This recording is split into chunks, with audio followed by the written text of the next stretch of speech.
Good morning, students. Today I shall describe the passage of the poem John Milton on his blindness or on his blindness.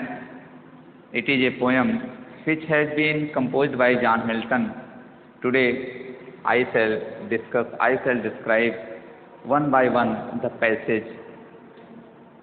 I try to discuss this passage one by one in easily words so that so that the students might learn easily about the meaning of the passage, about the explanation of the passage and about the writing of reference, context and explanation. जैसा कि मैं इसके पिछले video में मतलब John his blindness नामक कविता में मैं रेफरेंस, कॉन्टेक्स्ट और एक्सप्लेनेशन पर थोड़ा सा चर्चा कर चुका हूँ, इसलिए आज थोड़ा सा आप लोगों को डिस्क्रिप्शन सरल शब्दों में मैं आपको समझाता हूँ, सरल शब्दों में मैं आपको बताऊँगा, आप थोड़ा सा उस पर ध्यान देंगे। जरूरत पड़ने पर जो मैंने remarkable points which I have noted written on the black board, it can be noted down by the students. Why? These lines are very easy in meaning of its own meaning, its own passage which has been considered today. जैसा कि पहला passage है, ये जो metaphysical poet है John Milton ने ये जो कविता लिखी है, ये कहा जाता है कि ये जॉन मिल्टन की ये पर्सनल पोएम है। This is a personal poem, this is a personal poem of the poet or John Milton. You can write why this occurring or this happening has been happened into the life of the poet, into the life of John Milton. यह जो कविता है, इसकी जो घटना है, यह जो घटना घटी है उसके जीवन में पर्सनल घटना घटी है। मतलब वो जो कवि है जॉन मिल्टन है, वो अपने जीवन में कविता को लिखते हुए अंधा हो जाता है। जब वो अंधा हो जाता है तो उसको बड़ी प्रायश्चित होती है। जैसा कि मैंने थोड़ा सा कल आपको इसको समराइज किया था, तो थोड़ा सा आज भी मैं थोड़ा सा चर्चा करूंगा ताकि आपको समझने में आसानी हो। जैसा कि जॉन मिल्टन जो है वो मेटाफिजिकल पोएट है, थोड़ा सा आध्यात्मिक विचारधारा इसमें दिखाई गई है। जॉन मिल्टन जो है कविता को लिखते हुए अपने जीवन में 44 साल की अवस्था में वो अंधा हो जाता है। जैसा कि भी इसके डिटेल में आप पूरा समझेंगे, उसके पहले थोड़ा सा मैं संक्षिप्त में चर्चा करना चाहता हूँ कि जो जॉन मिल्टन है वो इस कविता को इसलिए लिखा है क्योंकि वो अपने जीवन में 44 साल की अवस्था में वो अंधा हो जाता है। वो 44 साल की जब अवस्था में अंधा हो जाता है तो उसको अपने जीवन में बड़ी ग्लानि होती है। वह यह सोचता है कि मैं जो अंधा हो गया हूँ तो मैं अपने दायित्व का जो ईश्वर ने, जो गॉड ने उसको प्रोवाइड किया है, मतलब उसका जो दायित्व है वो दायित्व क्या है, राइट या कह सके कि उसके जीवन में जो उसको गिफ्ट मिला है ईश्वर द्वारा, ईश्वर ने जो उसको गिफ्ट दिया है, गिफ्ट का मतलब a responsibility which has been provided, which has been given by the God to the poet, वो है poetic gift. It is called also writing poem. मतलब जो ये पोएटिक गिफ्ट है उसका, वो ये कविता को लिखने का है। मतलब कि वो ये सोचता है कि ईश्वर ने मुझे लेखक बनाया, ईश्वर ने मुझे कवि बनाया, तो मुझसे कविता लिखने की वो उम्मीद करते हैं। जॉन मिल्टन ये सोचता है कि ईश्वर ने मुझे कविता लिखने के काबिल जो बनाया था, तो वो मुझसे अपेक्षा करता होगा कि जॉन मिल्टन अपने जीवन में कविता लिखेगा। लेकिन उसको थोड़ा सा ग्लान, उसको उस समय थोड़ा सा वो मतलब कि आघात पहुंचता है, वो उसको थोड़ा सा मायूसी होती है। जब वो अपने 44 साल की अवस्था में अंधा हो जाता है तो वो संसार जहाँ पर वो रहता है, मतलब जिस संसार में वो भ्रमण कर रहा है, रह रहा है, वो संसार उसके लिए अंधकारमय हो जाता है। जब अंधकारमय हो जाता है तो वो अपने आप को यूजलेस समझने लगता है, अपने आप को इस धरती पर बोझ समझने लगता है कि अब मैं क्या करूँगा। जब मैं ईश्वर के पास जाऊंगा, ईश्वर मुझसे हमारे लेखा जोखा, मतलब कि जो जिम्मेदारी मुझे सौंपा है, इसके बारे में वो लेखा जोखा हमसे लेगा तो मैं क्या बता पाऊंगा। इसी उधेड़ बुन में वो है, इसी उधेड़ बुन में वो है, मतलब कि यही बार बार सोचता है और मायूस होता जा रहा है। वो कहता है कि ये संसार ये क्या हो गया है? ब्लाइंडनेस स्टैंड्स इन माई वे, मतलब कि जो ब्लाइंडनेस है, अंधापन है, अंधकार है, रोशनी खो जाने का जो क्षण है, वो मेरे जीवन में 44 वर्ष की अवस्था में आ गया है। तो इसलिए इन सब चीज़ों को सोचता है, बट एट लास्ट अभी कविता के मतलब एक एक पैसेज के हिसाब से, एक एक पैसेज के माध्यम से मैं आपको बताऊंगा, आपको पूरा अर्थ समझ में आ जाएगा कि कविता के लिखने का क्या उद्देश्य है, कवि क्या चाहता है, उसका क्या भाव है। तो लास्ट में उसकी जो स्ट्रांग डिजायर होती है, स्ट्रांग एम्बिशन जो होती है, वो उसको रोकती है, उसको स्टैंड करती है, उसको रोकती है और कहती है कि नहीं, there is no need of God, आपको इस ईश्वर को आपकी जरूरत नहीं है। वो बताता है, 3 तरीके भी प्रस्तुत करता है। तो आप थोड़ा सा आ जाइए पैसेज पर, तो हम पैसेज चर्चा करते हैं। When I consider how my light is spent, year half, year माने आधा, half of my days in his dark world and wide, and that one talent which is death to hide lodged me useless. He says that he has been useless. He has been useless. जबकि ऐसा है नहीं, उसकी यहाँ पर उपयोग है, उसकी उपयोगिता इस पर है, मतलब वो उपयोग का व्यक्ति है, ऐसा नहीं कि बिना काम का व्यक्ति हो गया है। अब हम थोड़ा सा चर्चा करते हैं, डिस्क्रिप्शन करते हैं। When I consider my light is spent, the poet John Milton thinks that when he has become blind, जब वो अंधा हो चुका है तब वो अपने जीवन के बारे में सोचता है, ईश्वर से भयभीत होकर के उसके अंदर जो विचारधाराएं आती हैं, उसका जो विचार जहाँ तक जाता है, तो वो कहता है, क्या कह रहा है, थोड़ा सा देखिए।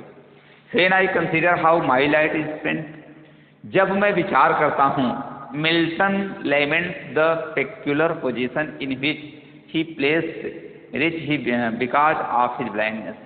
मिल्टन लेमेंट्स, मिल्टन का जो मतलब अंधापन है, मतलब मिल्टन की जो परिस्थितियाँ हैं, वो विशेष रूप से ऐसी परिस्थितियाँ हैं कि वह अपने अंधेपन की तरफ, मतलब वो अपने अंधेपन की तरफ सोचता हुआ पहुंचता है कि हम अंधे हो गए हैं, तो हम किस प्रकार से, थोड़ा सा हम आपको बताना चाहेंगे। When I Milton laments the peculiar position, मतलब कि मिल्टन का जो दुख है, उसका जो पश्चाताप है, वो विशेष प्रकार का है। उसका पश्चाताप इस प्रकार का है कि वो इस परिस्थितियों में पहुंच चुका है।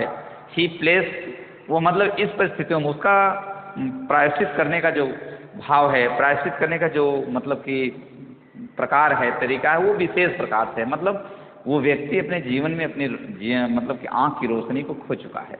बिकॉज ऑफ हिज ब्लाइंडनेस, मतलब उसका जो प्रायश्चित करने का जो तरीका है, वो जहाँ पर प्रायश्चित करना चाहता है, मतलब वो उसकी परिस्थितियाँ थोड़ा सा विशेष प्रकार की क्या हैं, हिज ब्लाइंडनेस, मतलब उसके अंधेपन की परिस्थितियाँ हैं।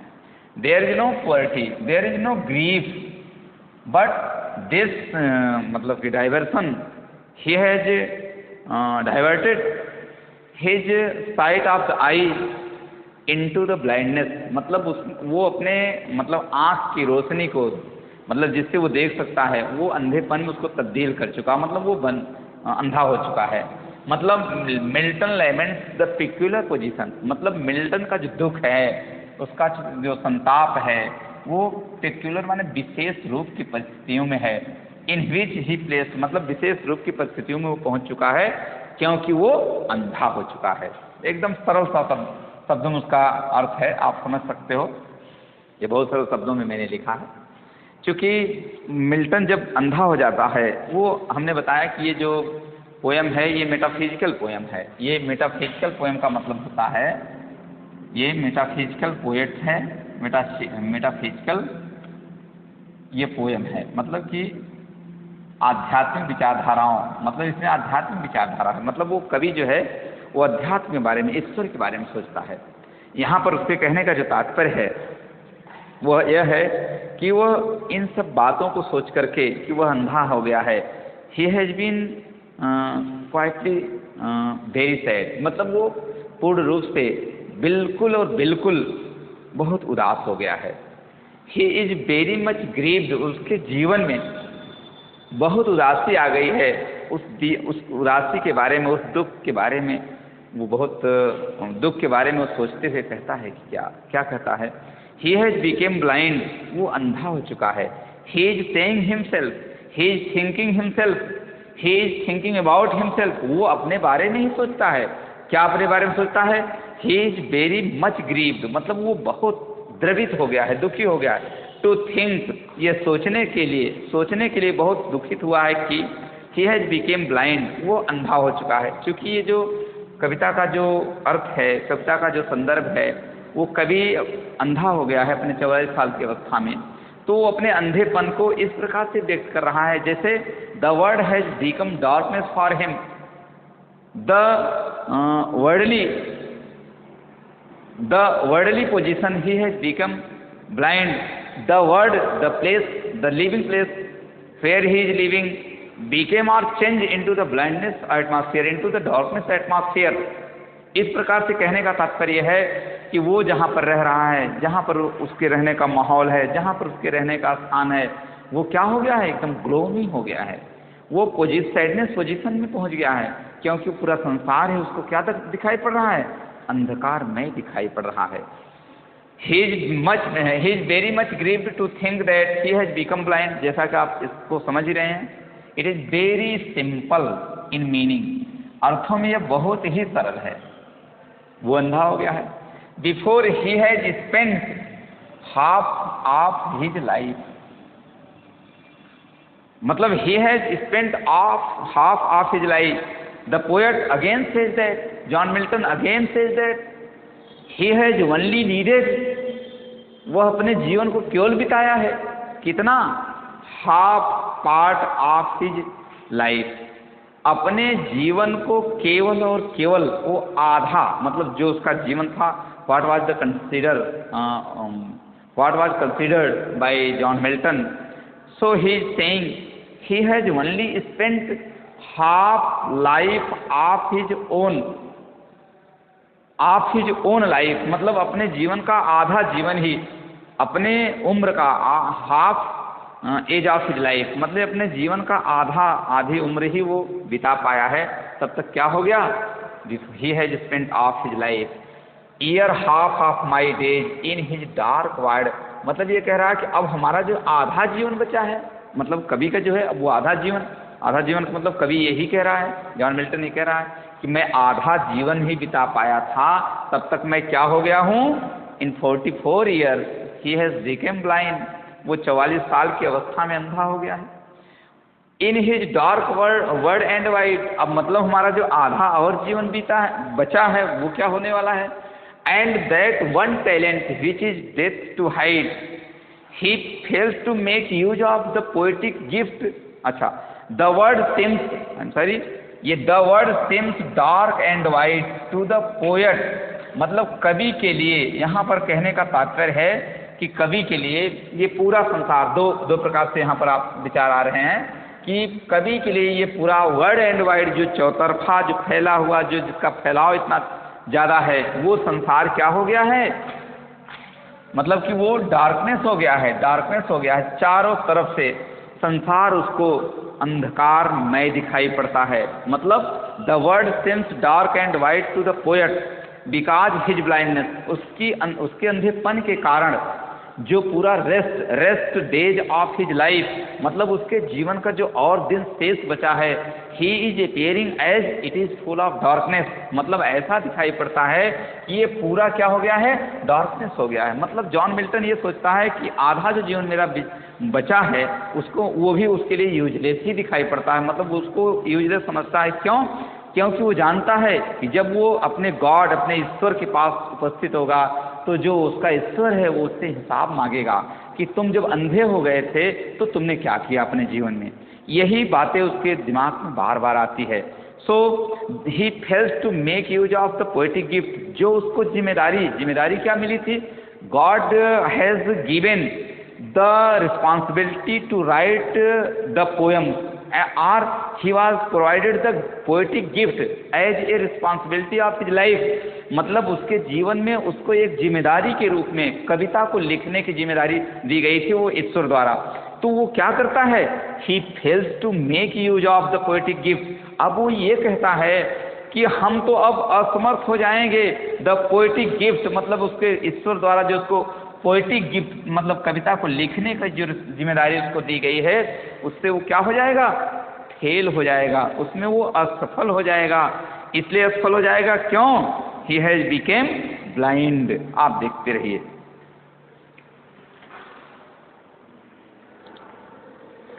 The gift of poetry, the gift of poetry is lying useless. वो कहता है the gift of the gift of poetry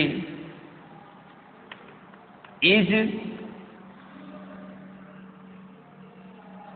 lying useless.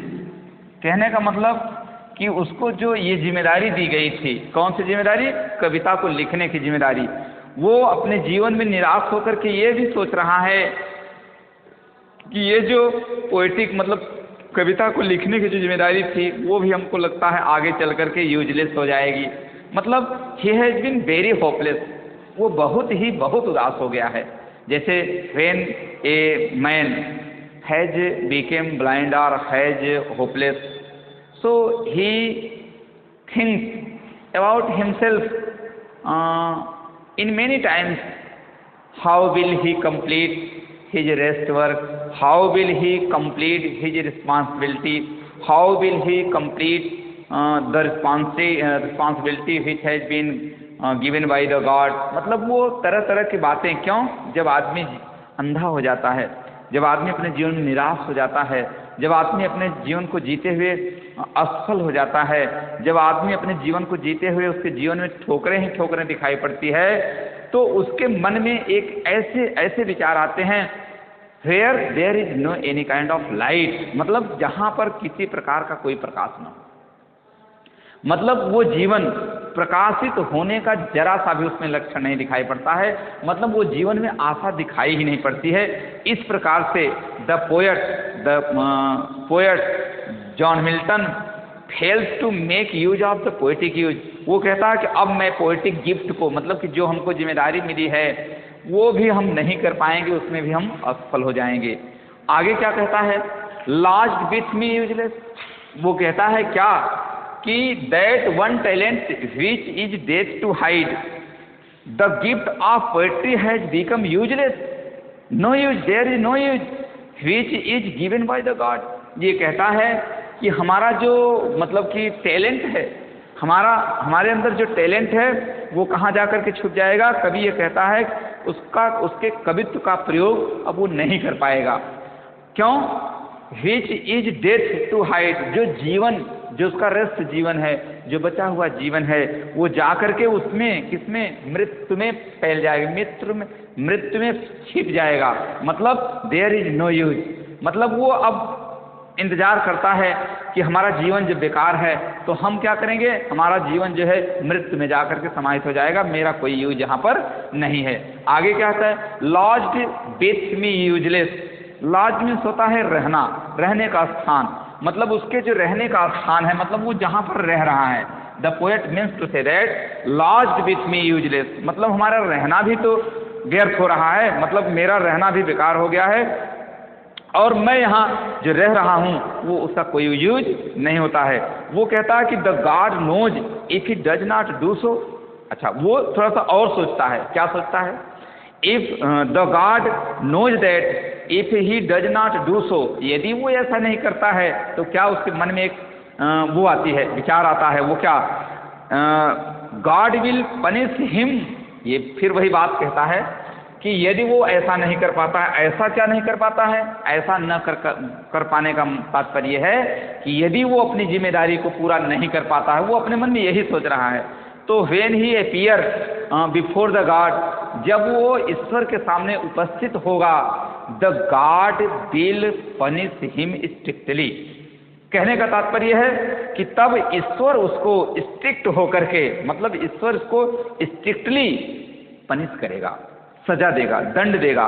One who were worthless have been scolded, मतलब वो ये भी सोचता है कि ऐसा करना, मतलब कि ऐसा करना, एक बार वो एक अपने मन में दृष्टांत लाता है कि कि एक बार एक ऐसे सज्जन थे जिनको जो जिम्मेदारी दी गई थी, उन्होंने अपने जिम्मेदारी को, मतलब जिम्मेदारी का मतलब रिस्पॉन्सिबिलिटी ऑफ लाइफ, तो यहाँ पर ये कहने कवि जो है वो समझा रहा है कि उन्होंने कुछ सिक्कों को जमीन में गाड़ दिया था, मतलब एक लोगों को ऐसा कुछ मिला था और वो सिक्कों को गाड़ करके वो मतलब भूल गए या मतलब ये कह लीजिए कि उसको मतलब प्रयोग नहीं किए, मतलब उसका प्रयोग वो नहीं किए और वो क्या हो गए, आइडल हो गए, निरीह होकर गए, सुस्त हो गए, आलसी बन गए। तो ईश्वर ने कहा कि ऐसे लोग जब ईश्वर के पास उपस्थित हुए, one who were worthless have been scolded if he can not use his poetic duty, उनको पोएटिक ड्यूटी क्या थी, मतलब उनको जो जिम्मेदारी मिली थी वो पूरा नहीं किए, तो ईश्वर के पास जब उपस्थित हुए तो क्या हुआ, the God scolded him, the God scolded him, ईश्वर ने उनको डांटा। क्यों डांटा? क्योंकि ये कवि सोचता है उन्होंने अपने जिम्मेदारी का निर्वहन नहीं किए थे, इसलिए ईश्वर ने उनको खूब डांटा। इस प्रकार से कवि के मन में भी यही विचार आता है कि यदि हम अपनी जिम्मेदारी को, पोएटिक गिफ्ट को सही यूज नहीं कर पाएंगे तो ईश्वर के सामने उपस्थित होने पर वो मुझे डांटेगा। So the first stanza of the poem when I consider it has been finished. अब हम दूसरे स्टेंजा में आपको इसको जो है इस कविता का मतलब दूसरा जो संदर्भ है, कवि के मन में जो दूसरे बिंदु पर जो विचार आता है, हम उस पर चर्चा करते हैं। इस प्रकार ये पहला जो स्टेंजा था, पहला जो पैसेज है, इसका अर्थ मैंने बहुत सरल शब्दों में आप लोगों को बताया, इसलिए I hope that the student will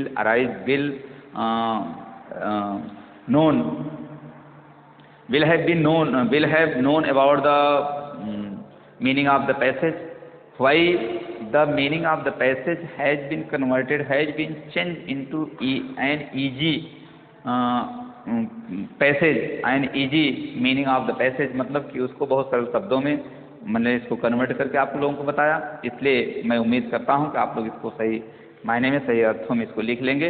वैसे भी डिस्क्रिप्शन को मैंने 4 लाइन में, major point, I have describe the major point of the passage, मैंने इस पैसेज को मेजर पॉइंट, मैंने बहुत अच्छे लाइनों में, बहुत मीनिंगफुल लाइन में मैंने डिस्क्रिप्शन किया है। तो इसलिए मैं उम्मीद करता हूँ कि आप लोग इसको जो है रियलाइज हो गए होंगे, इसकी जानकारी आपको हो गई होगी।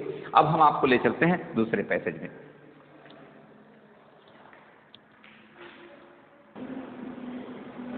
In the second stanza of the poem on his blindness, क्योंकि जो कवि है वो बहुत मायूस हो चुका है, वो अपने जीवन से थक चुका है, वो अपने जीवन की जो उसके जीवन में उसको जो जिम्मेदारियां मिली थी उसको करने में असमर्थ अपने को महसूस कर रहा है।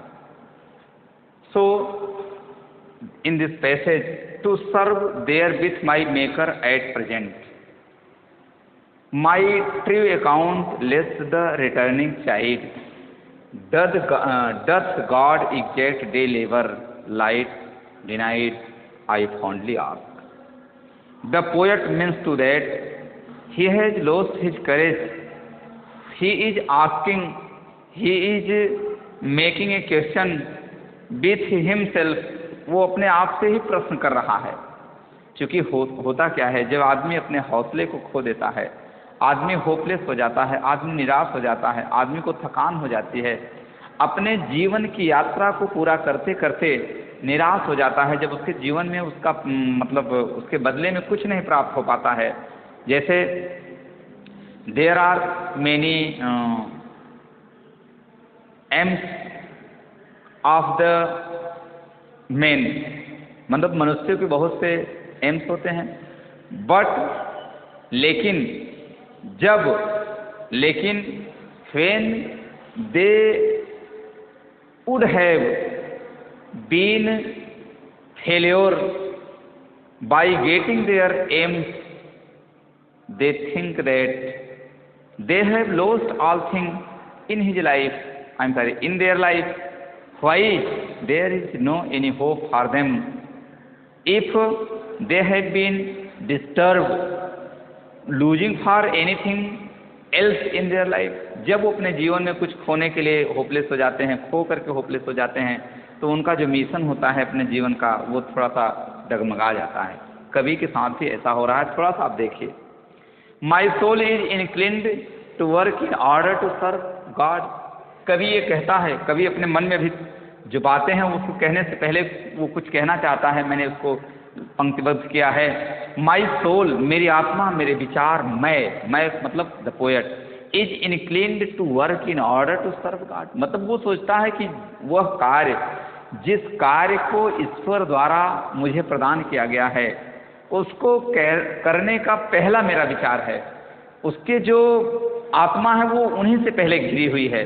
उसके मन में यही बात आती है कि हमको गॉड के डायरेक्शन में, गॉड के दिशा निर्देश में ही काम करना है। ये तो सब जानते हैं, वैसा कवि भी जानता है। कवि के मन में, चूंकि देखिए the poem has been written on behalf of the human being, मतलब हमें आपके संदर्भ में, हमारे आपके परिप्रेक्ष्य में ही कविता लिखी गई। All the directions, all the guiding, all the advices are related, all the advices who are given which has been given by the poet, these advices are related to us। मतलब ये सारे चीज़ें, सारे सलाह हम ही आप लोगों से संबंधित है। इसलिए कवि यहाँ कहना चाहता है, कवि के कहने का जो तात्पर्य है, to serve there with my maker, मतलब मेरा जो उद्देश्य है, मतलब मेरे अंदर जो भावना है, टू सर्व मतलब उसी के, मतलब सर्व मीन्स होता है सेवा करना। तो सेवा करने का मतलब कि उसी के डायरेक्शन में, गॉड के दिशा निर्देश में मेरा मन जो है, मेरी आत्मा जो है ईश्वर के, मतलब गॉड के दिशा निर्देश में कार्य करने के लिए घिर चुकी है। मतलब my soul is inclined to work, मतलब करने के लिए, in order to serve the God, मतलब वो कार्य मैं करूं। कभी ये चाहता है, जॉन मिल्टन ये चाहता है कि मैं वो कार्य करूं जो ईश्वर के दिशा निर्देश में है। अर्थात he wants to be the follower, he wants to be the pupil of the God, मतलब वो ईश्वर का शिष्य, ईश्वर का अनुसरण करने वाला बनना चाहता है।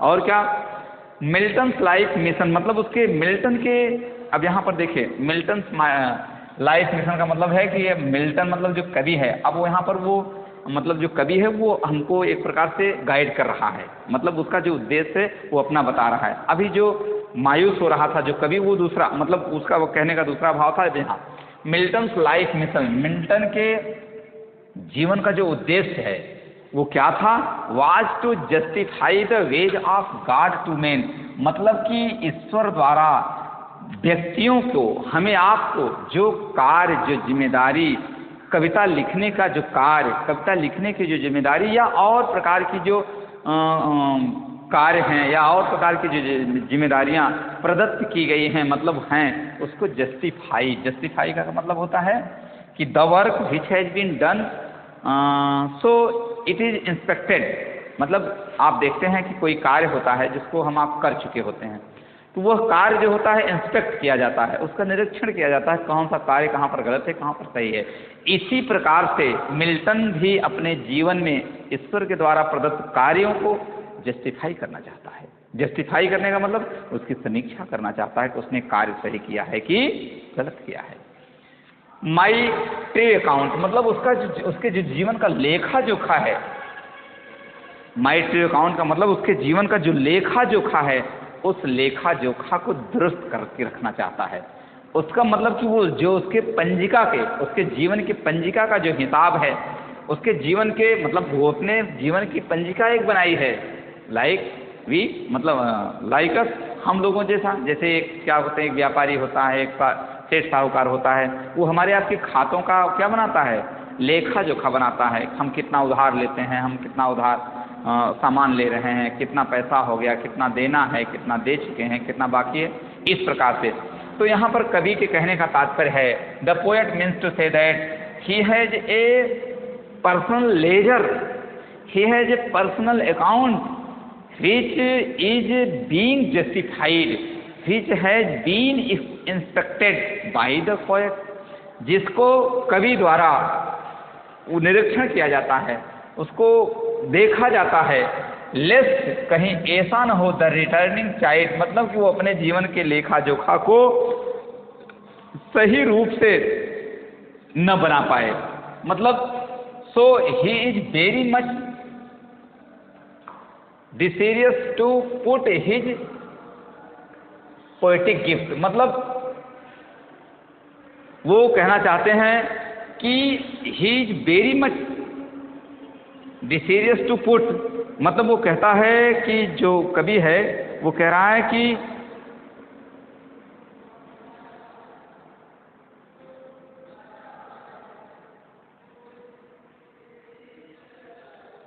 देखते हैं। I mean to say that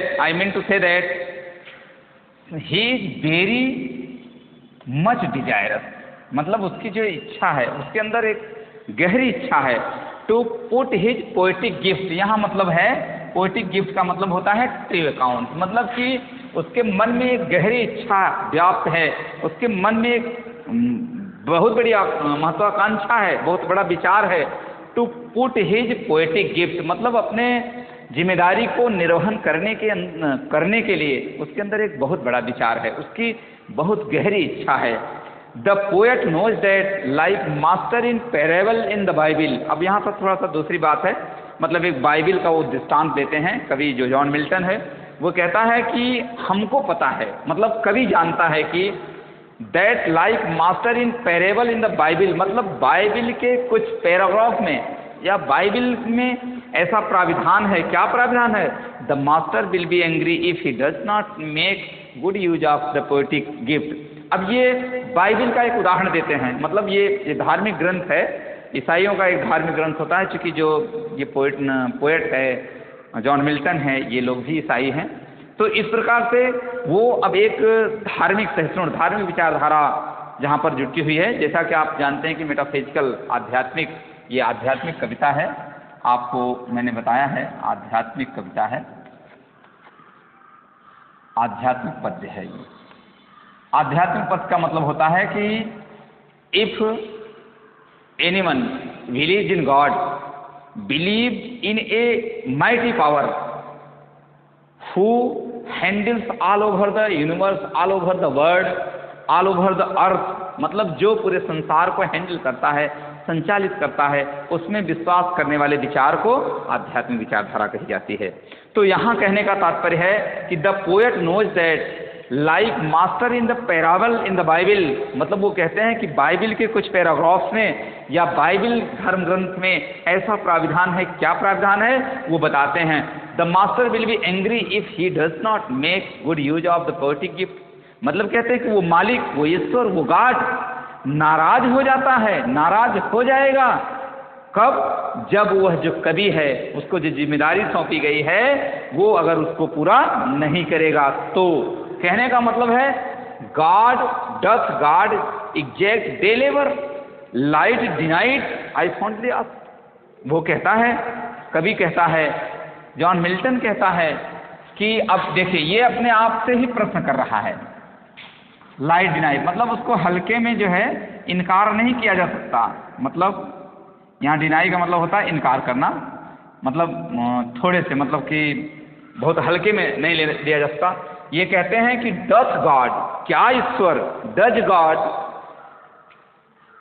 give, I am sorry, does God, मतलब कि डज गॉड टेक, मतलब wants, does God wants to know about the exact labouring, मतलब कि जो एकदम तथ्य, मतलब तथ्य स्वरूप सभी दिन के कार्यों का लेखा जोखा, मतलब कि जो लेवरिंग, मतलब कि जो हमको आपको जिम्मेदारी मिली है, परिश्रम करने की जिम्मेदारी मिली है, जिम्मेदारी को निर्वहन करने की जिम्मेदारी मिली है, या जो रिस्पॉन्सिबिलिटी हमको दी गई है as the poet for poetic gift, as a the man for doing something, मतलब कि जैसे हमें आपको दूसरा कार्य करने के लिए, अगर कवि है तो कवि को पोएटिक गिफ्ट, मतलब कि पोएटिक मतलब कवित्व, मतलब कविता लिखने का उसको उपहार मिला है, हमें आपको दूसरा मिलता है और लोगों को दूसरा मिलता है, मतलब the responsibility, all the responsibility which has been given to the man, which has given to the human beings, जो मानव प्राणी को ईश्वर द्वारा जो उपहार मिला है, उपहार का मतलब होता है कार्य करने की जिम्मेदारी। तो ये कवि के मन में एक विचार आता है, वो कहता है कि क्या ईश्वर प्रतिदिन के लेखा जोखा या प्रतिदिन का हिसाब मुझसे मांगेगा। मतलब उसके मन में ऐसा विचार आया, लाइट डिनाइड, क्या उसको मैं हल्के हल्के में लेकर के उसको इनकार कर पाऊंगा? मतलब कहने का तात्पर्य है, I fondly ask the poet foolishly ask, the poet foolishly thinks, the poet foolishly thinks about the about the many questions which can be asked by the god if the poet present himself, if the poet presents himself at that time. The questions about his day labor, about his responsibility, about his poetic gift will be asked, will be taken, मतलब क्या ऐसे हिसाब लिए जाएंगे, will be taken of that account which account has been maintained by the god in the ledger of the poet. मतलब कि कवि के बही खाते में जिन लेखा जोखा का जो हिसाब बनाया गया है, क्या उसके लेखा जोखा के बारे में कवि से ईश्वर द्वारा पूछा जाएगा? आई फाउंडली आस्क, वह अपने मन में ऐसे प्रश्नों को रखता है, ऐसे प्रश्न को वो अपने आप, फुल्डली मतलब होता मूर्खतापूर्वक, मतलब और चीज़ों को न समझे बुझे ऐसे प्रश्नों को करता है। हम I want to say further, the poet means to say again, he will be punished as the servant who buried. अब एक उसका वो दृष्टांत देते हैं, जैसा कि भी हमने फर्स्ट पैसेज में आपको बताया, ये दृष्टांत बार बार आता है। वो क्या है दृष्टांत? जैसा कि एक सज्जन के बारे में बताया जाता है कि एक और ऐसे लोग थे, he will be punished as the servant who buried, मतलब एक ऐसे नौकर के बारे में बात की जाती है। एक ऐसे नौकर का दृष्टांत यहाँ पर आता है। उसने क्या किया था? टैलेंट मीन्स यहाँ पर सिक्के, टैलेंट मीन्स किसी वस्तु की बात है। टैलेंट इन द अर्थ, यहाँ पर टैलेंट का मतलब होता है वही which has been provided by the God as a poetic gift. Talent in the earth and allowed it to idle, मतलब उसको कुछ सिक्के उसने जमीन में गाड़ दिया था, and allowed it to idle, और ये गाड़ करके वो क्या हो गया था? अपने आप को बहुत आलसी बना लिया था। मतलब he could not use the talent, he could not use his talent in his life. He became idle, he became useless, he became worthiness, मतलब वो अयोग्य हो गया, असमर्थ हो गया। क्या हुआ? he was rebuked by his master on his returning, मतलब वो क्या हुआ? जब ये बताया गया कि एक ऐसे सज्जन थे जो अपने मास्टर की बातों को नहीं माना, the servant who buried his talent, और जो अपने सिक्कों को, अपने ताकत को, अपने क्या कहते हैं कि दायित्व को, ब्यूरीड मीन्स दफना दिए थे। कहाँ पर? अर्थ मतलब जमीन में, कब्र में। और अलाउड, और ये आदेश कर दिए थे, इट टू आइडल, कि ये क्या हो गया है? निरर्थ हो गया है, व्यर्थ हो गया है, बिना काम का रह गया है। तो जब वो इस प्रकार का कार्य किए, he was reviewed by his master, वो कवि कहता है, जॉन मिल्टन कहता है कि जब वो अपने मास्टर के पास वापस लौट करके आए तो उसके मास्टर ने उनको क्या किया? बहुत तेजी से डांटा। तो इस प्रकार के विचारधारा जॉन मिल्टन के मन में आ रहा है। जॉन मिल्टन के मन में आने से उसके मन में तरह तरह के प्रश्न उठ रहे हैं, और वो अपने उन प्रश्नों का जवाब, अर्थात उन बातों से वो संतुष्ट होने के लिए तमाम प्रकार की बातें उसके मन में जो आती हैं उसका वो संकलित करके इस कविता में उसने लिखा है। और ये सभी बातें, ये सभी दृष्टांत हमारे आपके जीवन से संबंधित हैं कि the poet, like the poet, the God will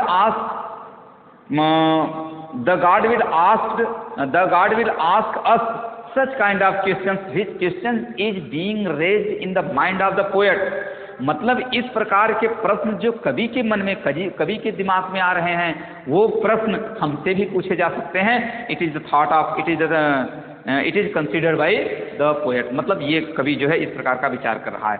अब हम थोड़ा सा आगे ये बताना चाहेंगे, ही फुलिशली आस्क हिमसेल्फ, मतलब वो थोड़ा सा इसमें भाव है कि वो अपने आप से कुछ प्रश्न करता है। इसके बारे में आप सुनिए।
In the next step, the poet means to say that it is foolish, मतलब ये मूर्खतापूर्ण कार्य होगा या ये मूर्ख की सोच मानी जाएगी।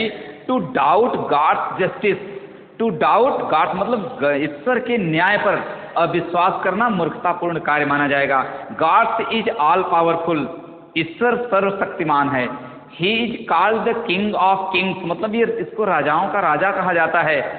If he ask us to make use of the gift that he give, मतलब यदि वह इस बात को पूछता है, ये इस बात की वो उम्मीद करके पूछता है कि आपको जो जिम्मेदारी दी गई थी उसको क्यों नहीं पूरा किया, तो इसका तात्पर्य ये नहीं होता है कि आप किसी कार्य को करने के अयोग्य हो गए हो तो उस कार्य को पूरा करो। उसका ये तात्पर्य होता है, ईश्वर ये चाहता है कि आप जिस कार्य को करने के योग्य बचे हो उस कार्य को पूरा करो। ये ईश्वर की सोच होती है। ये ईश्वर आपसे अपेक्षा करता है, न कि ये अपेक्षा करता है कि आप नहीं करने योग्य हो तब भी उसको करो। He does not need our help, there is no need of our help, मतलब हमारी मदद की ईश्वर को कोई आवश्यकता नहीं होती है।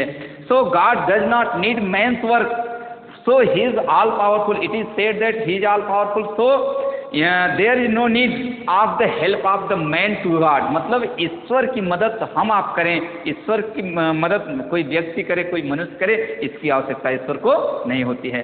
So he returns to his own gift, कवि जो है अब इस प्रकार से अपने दिए हुए दायित्व के बारे में सोचता है और उसकी जो ग्रेट डिजायर होती है, उसकी जो स्ट्रांग डिजायर होती है वो उसको प्रिवेंट, उसको स्टॉप करती है, उसको रोकती है। इस प्रकार से जो ये पैसेज है, इसमें कवि ने अपने अंदर जो महत्वाकांक्षा थी, उसके अंदर जो स्ट्रांग डिजायर थी, उसके बारे में सोचा, उसको उसने रियलाइज किया। मतलब वो इच्छा जब उसकी जागृत होती है, तो जो कवि अपने आप में होपलेस होता चला जा रहा था, जो कवि अपने आप में निराश होता चला जा रहा था, अंधा होकर के वो ये सोचता जा रहा था कि अब हमको ईश्वर ने कवि क्यों बनाया, हमको इतनी बड़ी जिम्मेदारी क्यों दिया, how will he finish, how will he complete the rest work of his life. मतलब वो कहता है कि जो उसके जीवन में बचे हुए शेष कार्य हैं उसको वो कैसे पूरा करेगा। सो मतलब thinking about this misguiding, thinking about this misguiding the great desire, the strong desire prevent thinking about such kind of work. So the poet is thinking with a strong desire, there is no need of help of God। मतलब कि ईश्वर को हमारे मदद की कोई आवश्यकता नहीं है। इस प्रकार से dear students, I have finished the third passage of this poem. So in the next view I will discuss about the rest passage of the poem। मैं अब इसके बाद, जैसा कि आप इस कविता को, मतलब इस पैसेज को पढ़ते हुए, उसका अध्ययन करते हुए, उस पर बहुत डिस्कस करते हुए आप कवि के सारे विचारों को आप समझ गए होंगे। क्योंकि शुरू में मैंने कहा है कि this is a metaphysical poem, यह एक मेटाफिजिकल पोएम है। मेटाफिजिकल क्या पोएम होता है? जहाँ पर व्यक्ति की विचारधारा अध्यात्म की तरफ जाती है, उसी को it is called also metaphysical poem. तो यह जो जॉन मिल्टन ने लिखा है, यह इसकी पर्सनल पोएम है, इसकी एक व्यक्तिगत कविता है। क्योंकि the happening which has been happened in his own life, मतलब ये घटना जो है उसके जीवन में, he became blind in the half age of his life, मतलब वो अपने जीवन में, अपने जीवन के आधे उम्र में ही अंधा हो गया है। इसलिए इस कविता का उसने अपने पर्सनल थॉट, पर्सनल व्यू में ही सृजित किया है। इसलिए यह मेटाफिजिकल पोएम जो है, इसके बारे में जॉन मिल्टन ने जो बताया है वो यही है कि उसके जो अंदर एक स्ट्रांग, मतलब एक स्ट्रांग डिजायर है जो उसको रोकती है, जो उसकी कमजोरियों पर सोचने के लिए रोकती है।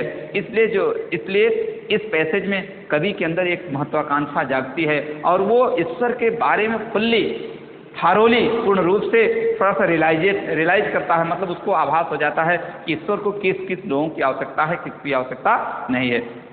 अब हम अगले पैसेज में आपको बता रहे हैं, थोड़ा सा आप लगे रहिए, देखते रहिए।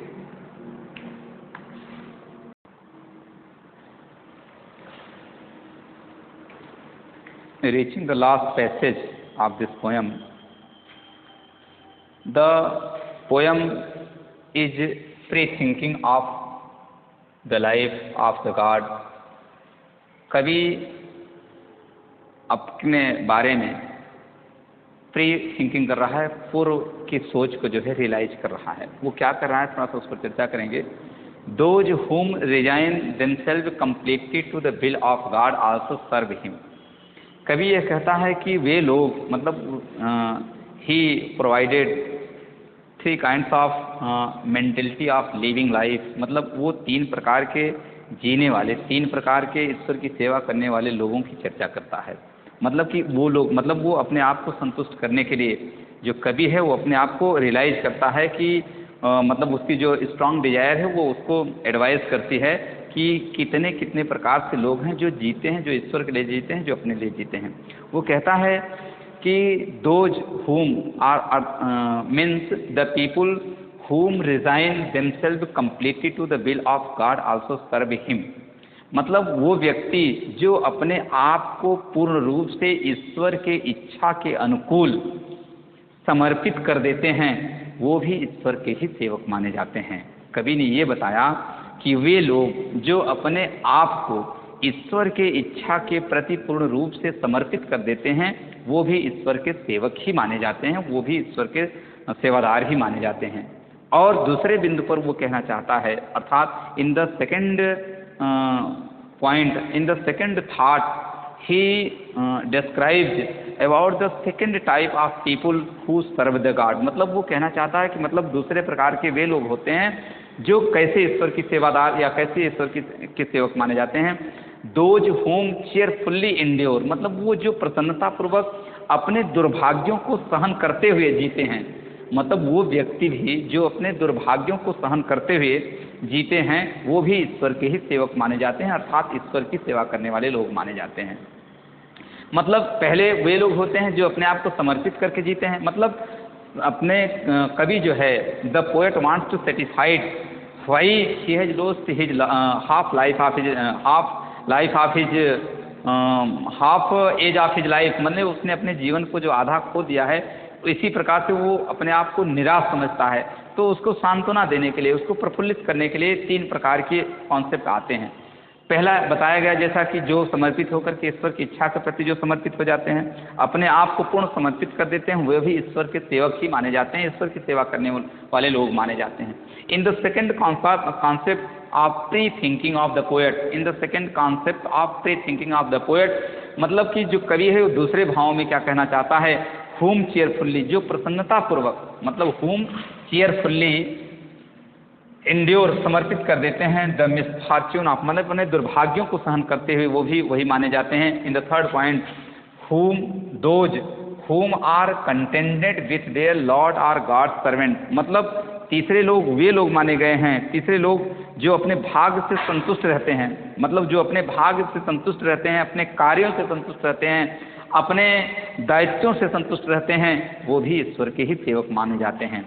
So the poet has provided 3 concepts of satisfied living life, मतलब ईश्वर ने 3 प्रकार, कवि ने 3 प्रकार के संतुष्ट जीवन जीने वाले लोगों की व्याख्या की है। इस प्रकार से कवि अपने आप में संतुष्ट हो जाता है जब ईश्वर, मतलब ईश्वर की एडवाइस या the advice of the concept of the God, मतलब कि the concept of the will of the poet, मतलब ईश्वर कवि की जो इच्छा होती है, कवि की जो स्ट्रांग डिजायर है, स्ट्रांग विल है, वह उसको जब सेटिस्फाई करती है।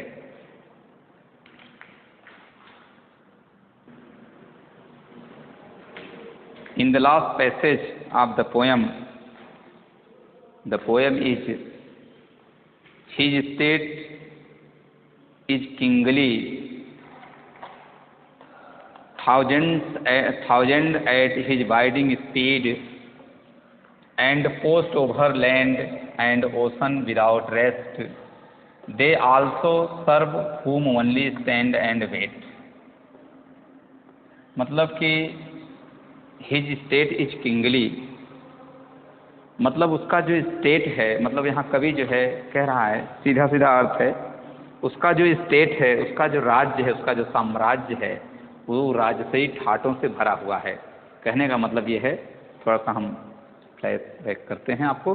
God is the king of king, मतलब अब उसके देखिए, अब जो मतलब कि जो गॉड की जो मतलब स्थिति है उसके रहने का, मतलब उसके किंगडम का, उसके साम्राज्य का, उसके बारे में कवि कहता है। इसलिए कहता है कि अभी आपने पिछले पैसेज में मैंने आपको बताया कि ईश्वर को हमारी आपके कोई आवश्यकता नहीं है, हमारे आपके कार्यों की जो असमर्थ हैं, जो कार्य करने में हम असमर्थ हैं, उसकी कोई आवश्यकता नहीं है।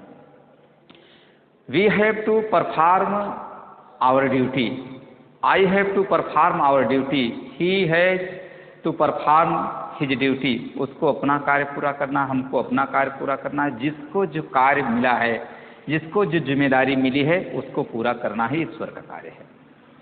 अब चूंकि जो उसकी स्ट्रॉन्ग डिजायर थी, अभी हमने आपको बताया, प्रिवेंट मतलब उसको रोकती है इसको सोचने के लिए कि नहीं, ऐसे उसको नहीं सोचना चाहिए। तो अब उसके स्टेटस के बारे में, उसके स्थिति के बारे में बताता है। कवि कह रहा है, क्या कह रहा है, थोड़ा सा शब्दों पर आइए, इसके बाद पंक्तियों पर, इसके बाद मैं फिर आपको भावार्थ बताता हूँ। हिज स्टेट इज किंगली, उसका जो साम्राज्य है वो राजसी ठाट से भरा हुआ है। Thousand at his biding speed, उसके सेवा के लिए बहुत तेज गति से चलने वाले, उसकी कृपा दृष्टि पर, उसकी सोच पर, उसके विचार हो जाएं कि यहाँ से वहाँ जाना है, उस पर काम करने वाले हजारों के हजार दूत। पोस्ट ओवरलैंड, मतलब कि ओवरलैंड मतलब धरातल से लेकर के ओशन, समुद्र तट, समुद्र की गहराइयों को नापने के लिए हमेशा हमेशा बिना किसी रेस्ट आराम के तैयार होकर के खड़े हैं। ईश्वर की क्या हो जाए, ईश्वर के मन में केवल विचार आ जाए कि आपको यहाँ जाना है, वो तुरंत वहाँ पहुँच जाते हैं। They also serve whom only stand and wait, मतलब वो इस प्रकार की सेवा प्रदान कर रहे हैं, इस प्रकार की सेवा दे रहे हैं कि वो बिना किसी रेस्ट के वो खड़े होकर के हमेशा मतलब अपने आदेश, ईश्वर का कुछ आदेश हो जाए उसका इंतजार कर रहे हैं। कहने का तात्पर्य है, the poet means to say that God is the king of kings, ईश्वर राजाओं का राजा है, तभी तो उसके साम्राज्य में इतनी सारी व्यवस्थाएं हैं। यहाँ पर देखिए, ये जो कवि है उसका जो है मतलब एक अपना पर्सनल थॉट है, उस पर वो व्यक्त कर रहा है, बता रहा है कि God is the king of kings, राजा राजाओं, आई एम सॉरी, गॉड जो है राजाओं का राजा है। He is the kingdom of God is king, मतलब कि उसका जो साम्राज्य है वो राजसी ठाटों से, राजसी विचारों से, राजसी पहल से भरा हुआ है, राजसी चहलकदमी से भरा हुआ है। Thousands of angels are ready to serve him, there is no man, there is no human beings who are ready to serve, who only the human beings only think about the God is not. वो कहाँ पर, who are angels, do you know? They work without thinking, they work without looking, they work being disappear, मतलब वो जो बिना सोचे, बिना समझे, बिना कहे विलुप्त होकर के काम करते हैं, विलुप्त होकर के रहते हैं, विलुप्त होकर के अपनी स्थिति को बनाए रखते हैं, उनको एंजल्स कहा जाता है। मतलब हमारी आपकी कोई विश्वास नहीं, हमारी आपकी कोई औकात नहीं है कि ईश्वर के दरबार में हम आप काम करें। मतलब कवि देखिए कितना अच्छा, कितना शालीन विचारों से, कितने अच्छे विचारों से कविता का अंत कर रहा है। मतलब कविता को मॉडिफाई किया, मॉडिफाई कर उसको एक्सप्लेन करने के बाद कितने अच्छे ढंग से उसको फिनिश कर रहा है। आप देखिए, there is no need, so he is saying, the great desire is saying, the great desire is uttering, there is no need of our help, हमारे आपके मदद की कोई आवश्यकता नहीं। क्यों? the angels are ready to serve him, मतलब दूत हमेशा उसकी सेवा करने के लिए तत्पर हैं, तैयार हैं। they are always ready to convey his message, मतलब उसके मैसेज को, उसके संदेश को कन्वे, मतलब एक दूसरे के बीच में आदान प्रदान करना, एक दूसरे स्थान से तीसरे स्थान पर ले जाने के लिए, प्रसारण करने के लिए, प्रचार करने के लिए, उसका मैसेज यहाँ से वहाँ फैलाने के लिए क्या हैं? हमेशा तैयार खड़े हैं। There is no rest, there is no tiredness in them, why? They are energetic full person, they are energetic full structure, मतलब उनको एक एनर्जेटिक, मतलब एक ऐसी क्षमता उनके अंदर हमेशा भरी हुई है। They are forced, they have been forced by the God, they have been energy, they have been given energy by the God over the universe, मतलब वो यूनिवर्स माने ब्रह्मांड में, ब्रह्मांड में पूरा घूमने के लिए, ब्रह्मांड में पूरा समाचार आदान प्रदान करने के लिए, पहुंचाने के लिए वे हमेशा हमेशा के लिए तैयार खड़े हैं।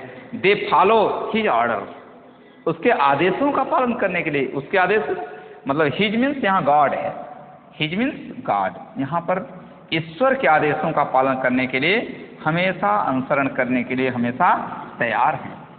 फिर कवि फिर उन्हीं तीनों बातों पर वो फिर रिवर्स कर रहा है, दोहरा रहा है। वो कहता है, फिर वही बात कह रहा है, those whom resign themselves completely to the will of God, फिर वही बात कहता है कि वो लोग जो अपने आप को, अपने विचारों को, अपने मतलब ईश्वर के प्रति, मतलब अपने ईश्वर की इच्छा के प्रति अपने आप को समर्पित कर देते हैं, वो भी उनकी सेवक, उनके सेवादार माने जाते हैं। ये कवि यहाँ फिर वही बात दोहरा रहा है कि वे लोग जो अपने आप को, अपने जीवन को, अपने आप को ईश्वर के प्रति समर्पित कर देते हैं, अपने आप को ईश्वर के प्रति समर्पित कर देते हैं, वे भी जीने, मतलब वो भी ईश्वर की सेवा करने वाले लोग माने जाते हैं। And those whom quietly stand in his presence and wait for their return also serve him, और वे लोग भी जो who quietly stand in his presence, जो उसकी कृपा दृष्टि उसके सामने खड़े हुए हैं, इंतजार कर रहे हैं फॉर देयर रिटर्न, मतलब अपने आप को दोबारा वहाँ पहुँचने के लिए, मतलब अपने आप को सेवा का अवसर प्राप्त करने के लिए वहाँ पर इंतजार कर रहे हैं, वे भी उसको सेवक माने जाते हैं, वे भी उसके सेवा करने वाले माने जाते हैं। And those who cheerfully endure the misfortune of life, जो अपने जीवन के दुर्भाग्यों को सहन करते हुए प्रसन्नतापूर्वक जी रहे हैं, जो अपने जीवन के दुर्भाग्यों को सहन करते हुए प्रसन्नतापूर्वक जी रहे हैं, वो भी ईश्वर के ही सेवक माने जाते हैं, वो भी अपने आप को ईश्वर का सेवक माना जाता है। वो भी मतलब जो इस प्रकार से अपने दुर्भाग्यों को भी जी रहा है, अपने मतलब कि खराब दिनों के साथ जी रहा है, वो भी ईश्वर का सेवक ही माना जाता है।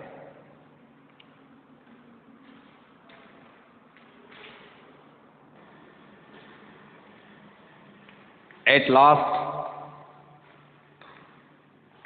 at the end of the poem, कविता के अंत में कवि जो है अपने सार संक्षिप्त विचारों को कह करके बता करके संतोष करता है। मतलब संतोष का मतलब अपने संतोषजनक जीवन की तरफ फिर लौटता है। द पोएट बिलीव्ड, मतलब वो कवि अब स्वतः जो है एक आश्वस्त, मतलब एक सामर्थ्य विचारधारा वाला महत्वाकांक्षी व्यक्ति हो गया है। The poet believe that the people who simple stand and wait to do active service, वे लोग जो साधारण तरीके के लोग होते हैं, who simple stand and wait to do active service, मतलब वो साधारण तरीके से अपने जीवन के दायित्व का निर्वहन करते हैं। कवि का ये विश्वास है, मतलब वो कहता है कि वो व्यक्ति, वे लोग जो अपने कर्तव्यों का सामान्य तरीके से निर्वहन करते हैं, are as good servants of God, मतलब वो भी ईश्वर के उन सेवकों के दायरे में ही आते हैं। मतलब उन सेवकों के दायरे में वो आते हैं, कौन से लोग? Those who are actually performing active duties, और जो अपने कर्तव्य को बहुत तेजी से स्फूर्ति के साथ अपने कर्तव्य का निर्वहन करते हैं, वो भी ईश्वर के उस सेवादारों के अंतर्गत ही आते हैं। कहने का तात्पर्य है, at last the poet hopes that, at last the poet believes that, at last the poet says that the people who have been unable by any causing ill, मतलब किसी बीमारी के कारण कोई व्यक्ति अगर असमर्थ हो गया है, he is performing his duty, being unable, being active, मतलब अपने जीवन में कोई भी व्यक्ति अपने सामर्थ्य को खो करके, जो उसका सामर्थ्य था उसको खो करके कोई कर्तव्य, कोई कार्य को पूरा कर रहा है वो, और who is active for his duty, who is performing his duty in active mind, और वह व्यक्ति जो अपने कर्तव्यों को बहुत तेजी स्फूर्ति के साथ पूरा कर रहा है, वो दोनों सेवक, both all to service person or doer or the actor are similar in the view of the God, means the justice of God is equal for all people, some who are blind, some who are not blind, some who are able to do all things, some who are unable to do anything, अर्थात कुछ वे लोग जो अपने कार्यों को पूर्ण रूप से करने के लिए समर्थ हैं, जो अपने कार्यों को पूर्ण रूप से न करने के लिए समर्थ हैं, जो अंधे हो गए हैं, जो लंगड़े हो गए हैं, जो किसी प्रकार से शारीरिक क्षमता को प्राप्त हो गए हैं, ऐसे सभी लोग अपने अपने कर्तव्यों का पालन करें, ईश्वर की यही कृपा होती है। There is no mostly need to perform the duty which duty is not able to do for them, मतलब उनके लिए वो कर्तव्य, वो कार्य पूरा करने लायक नहीं है, तो वो अगर न पूरा करें तो वो ईश्वर की निगाह में जो है वो अक्षम नहीं है, उनके लिए वो भी सेवक बराबर है, वो भी सेवक बराबर है। So the poem on his blindness bye John Milton, it has been completely finished in the view of the poet, and it has been described in some important lines, which lines are very important. I have told you, I am repeating. So which lines are very important, which lines are uttering in the important meaning, so these lines should be noted down by the students. So it is finished, and some questions which can be raised in the mind of the audience, in the mind of the students. So I am writing some questions, so the students try to note. The first question: when was John Milton born? It is first question. Why it is very important? क्योंकि वो बहुत मतलब अपने जीवन में जब अंधा हुआ था, कब जन्म हुआ था, कब मरा था, कब अंधा हुआ था, ये क्वेश्चन थोड़ा सा रेज कर रहे हैं. When did he die? Before, इतना बढ़ा दीजिए, before his early age. And the third question is, when did he become blind? And in which year of his age? This is the very important question. And fourth question is, when was this poem on his blindness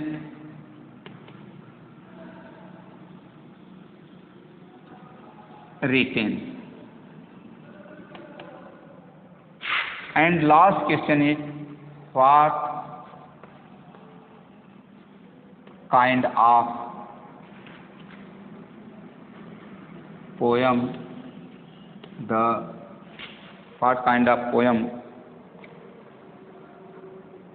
on his blindness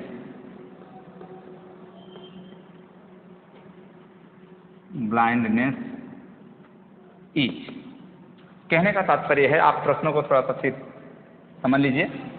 इसका John Milton का जन्म कब हुआ था, वो उसकी मृत्यु उसके जीवन के किस उम्र में हो गई थी, मतलब उसका जन्म कब हुआ था, उसके जीवन मतलब उसकी मृत्यु जीवन के किस एज में हो गई थी, वो अंधा कब हुआ, मतलब in his year of his age, मतलब अपने किस उम्र में वो अंधा हुआ, कब मरा. When was the poem on his blindness written, ये कविता लिखी कब गई. And what kind of poem on his blindness is, मतलब ये किस प्रकार की कविता है. ऑन हिज ब्लाइंडनेस इज किस प्रकार की कविता है. तो हम थोड़ा सा बताना चाहेंगे आपको कि 1608 में उसका जन्म हुआ था, 1674 में उसकी मृत्यु हो गई थी 66 वर्ष की अवस्था में, और ये 44 वर्ष में वो अंधा हो गया था. और ये 1655 में ये कविता लिखी गई है, और ये मेटाफिजिकल पोएट है. ये कौन सी पोएट है? मेटाफिजिकल पोएट है. So the passage and the poem and the lesson has been completed today. Thank you very much.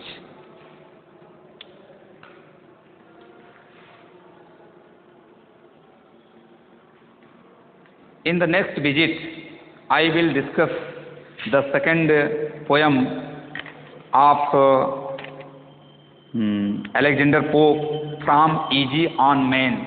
अब मैं अगले वीडियो में, अगले मतलब टीचिंग में आपको अलेक्जेंडर पोप की कविता from essay on man discuss करूँगा, इंट्रोड्यूस करूँगा. Thank you very much.